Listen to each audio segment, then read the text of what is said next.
Hello everyone, I'm going to be making the gooey Swedish chocolate cake.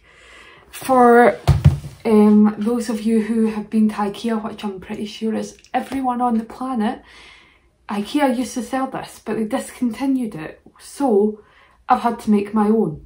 Wasn't happy when they discontinued it because, I'm not going to lie, it followed nicely on from fish and chips, but hey ho, I'll have it on my plate soon enough. Also, some other news, I got my ears pierced today.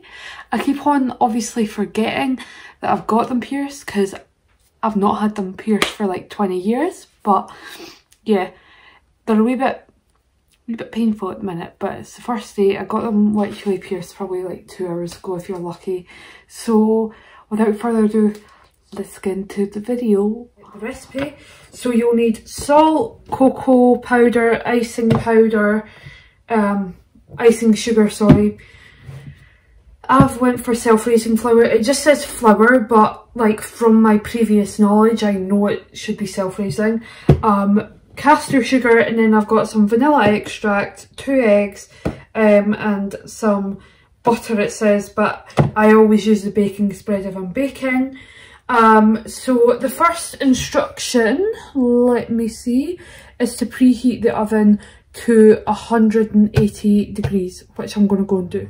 Okay, so the most crucial stage, and I swear, just follow this because I've not lined tins properly in the past and it's went to disaster, is to grease your tin and then put some greaseproof paper in. I'm not too sure, yeah, this does go in the oven. I was going to say I preheat the oven, it's obviously going to go in the oven. There we go, I think that's enough. I always just leave everything to clean up until afterwards so that I know when it's done, it's done. And then cut some paper. Okay, so for the scales I would recommend getting any other ones but these because they are so dodgy. But so 265 grams of sugar in the bowl, and then you put 2 eggs in with the sugar, and it says to whisk them.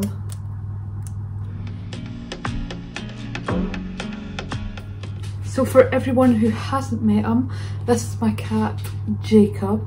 Are you saying hello? And I also realised that I've only got 10% left in my computer, so I'm going to have to go and grab the charger before we're halfway through the recipe and my battery's dead. Shall I let you out now? Yeah? Yeah. Okay, here is the egg and the sugar mixed together. It is the most weird texture that I've ever experienced. But next it says to add your pinch of salt.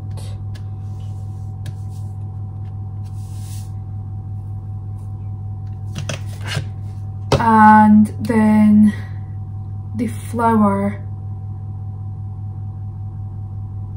and the cocoa powder. So I'm going to go and weigh that out now.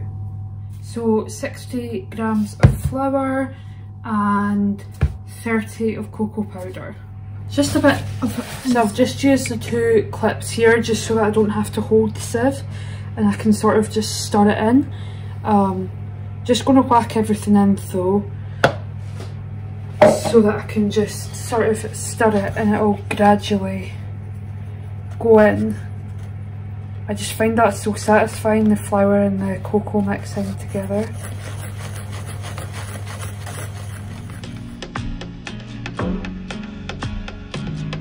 Okay, so I just have my butter here. This pan is not the best, like it doesn't sit properly on my hob. I used it when I was at university on one of the sort of flat hobs, but yeah, I don't think it's meant for one like this.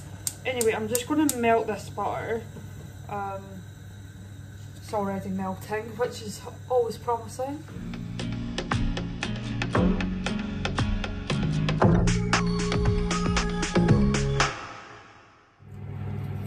The final ingredient is the vanilla extract. So I'm just putting 1 teaspoon in. I was about to say tablespoon, don't do that, it'll be a very strong flavour. Okay, so it's all mixed in together and I'm just going to pour it in.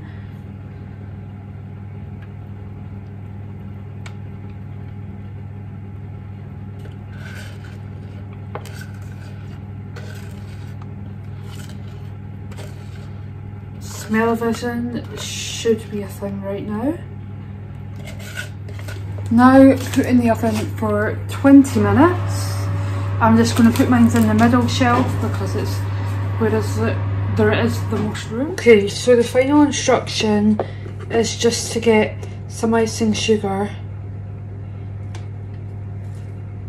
and lightly dust. Okay, so that is the end of the baking video. I hope you enjoyed it. If you did, give it a thumbs up and subscribe down below. But yeah, I'm sometimes so desperate for that IKEA chocolate cake when I go to IKEA and then I realise it's no longer there. So it's always a pleasure making it. I just have left it in the tin just now because I don't trust myself to cut it up. I will get my mum to do it later and we'll both have a bit of a taste test of it. But yes, I will see you all soon. Bye.